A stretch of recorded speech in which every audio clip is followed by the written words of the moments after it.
BBC1, the 9 o'clock news. The communal violence in Sri Lanka is continuing and has apparently become more widespread.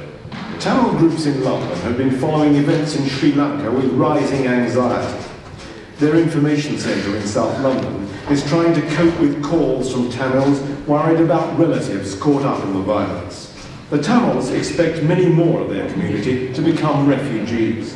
Recently we have been informed that there are about 55,000 refugees and they are in a desperate situation with regard to the food supply, and they have asked us whether we could help them. What do the Tamils want? The Tamils want a separate state, and they feel that they will be secured if they have been given a place in their homelands, that is the northern and eastern province of Sri Lanka. Can you tell me, first of all, why are people so desperate that they'll go to the extremes of forging papers and taking their chances? Well, first, if you look at the situation in Sri Lanka, the violence has increased tremendously during the last few days. In Ukadicholi, in the eastern province, about 2,000 troops mounted a massive operation in Sri Lanka, killing more than 200 people. We have evidence to show. Usually, the people, the Tamils who have been arrested are tortured. And these people, if we allow them to go back, certainly they will be arrested. And they will have to undergo torture in Sri Lanka. And in the region and internationally, in poor countries, how their conditions are, how their conditions have been improved, and how we could help them to improve. So it is a cohesive or interrelated approach. There is plenty of flexibility, not like if you think sometimes what will happen is the message Varadakumar you may have to retake also. That she will tell. She will do the whole thing. And Ruben will liaise between Amraj and Shantini. Varadakumar has been the executive officer of Tamil Information Centre from its inception to his sudden death in March this year. There is his presence in words, deeds, and thoughts in everything of TIC. He was a simple man with rich ways of building resistance against oppression. In the short time I have, I would like to focus on the legacy he has left behind and what we can learn from him. As I speak, you can see the video running behind me. It reflects different projects of TIC. I understand Varada's idea as human rights work by looking at how he worked with others. We understand his character and processes by considering all these in the context of the political, psychological, and physical turmoil through which that Tamil people have lived. We will understand what he means to us, human rights practice, and lessons for our own activities. Varada had a holistic approach for human rights. Everything that affects life was equally important to him. His practice addressed social dignity, political and legal rights, and moral imperatives of human rights. He worked with lawyers in 2002, challenging the UK Race Relations Act, leading to change in legislation on the treatment of asylum seekers. He developed the Center for Community Development, through which a range of community organizations were undertaken. Community programs were undertaken. Schools, health development, mental health, elders development, elders empowerment, integration of former fighters into community, and exercise classes in London. Research and lobbying about arms trade. Campaigned about Prevention of Terrorism Act, which has been in place in Sri Lanka for a long time.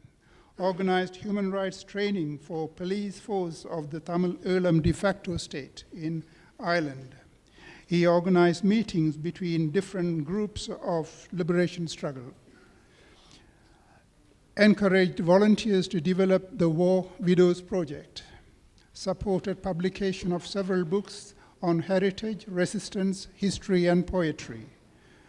There are numerous examples like this to mention. The character and method of Varada becomes clear when we see his work. He builds networks, carefully cultivates relationships, taps into people's resources, skills, specialities, and interests, works as a facilitator, works as a mentor, helps individual researchers, projects, and volunteers develop skills and confidence. Varada urged volunteers to develop an ambitious exhibition and museum project to mark the resistance and heritage of Tamils. He listens, lets you talk, puts you in touch with people with whom his extensive network, with whom you can work with. I asked him, what's the budget for the exhibition? He said, we don't have a budget, but this is the idea, and we have to make the people own the project. And a successful exhibition was launched this year. I asked him, how much space can you give me for the art exhibition that he asked me to do? He asked how much space you want. He did not have a limit. He did not have restrictions. Let 1,000 flowers bloom was his motto and mode of operation. He's of my age, a few days younger, but I'm still learning by thinking of the short encounter with him. I am learning about him through others who have been working with him. I'm learning by reflecting on the exhibition project which he started but did not see. He told me that when he was in Sri Lanka in December 2018, to the surprise of the army officers, he offered to facilitate a mediation between Sinhalese and Tamil farmers. He then told me, meeting with a VIP of the Sri Lankan state, telling that the constitution reform is not going to do anything for Tamils unless there is a fundamental change of heart on the side of the Sri Lankan state. What he means to us. Varada needs to be studied and reflected upon. He is a mysterious well of wealth and knowledge. He allowed your ideas to grow, you to grow, made you feel important, gave the opportunity to find your role, space, strengths to develop. I think I'm right in saying that Tamil Information Center is the only organization where different generations of the diaspora work together. This is one of Varada's greatest achievements. In this, his long vision for the struggle becomes clear. It also should be marked that he embraced a range of artists, researchers, media people from other communities. I asked him why Tamils of Lanka and not Tamils of Ulam or Sri Lanka for the exhibition title. He said Lanka means Ulam, so there's no problem there. The Sri, the prefix Sri, is the Sri Lankan the Sri prefix in Sri Lanka is the oppressive chauvinistic term. Therefore, Tamils of Lanka is appropriate expression. You leave him thinking about the meeting. This is the sign of a man whose meeting enriches you, makes you aspire to emulate his calmness, confidence, clarity, unwavering vision for human rights of Tamils. He built connections, solidarity. The model of today's meeting is his model of human rights work, solidarity, dignity, determination, self-determination.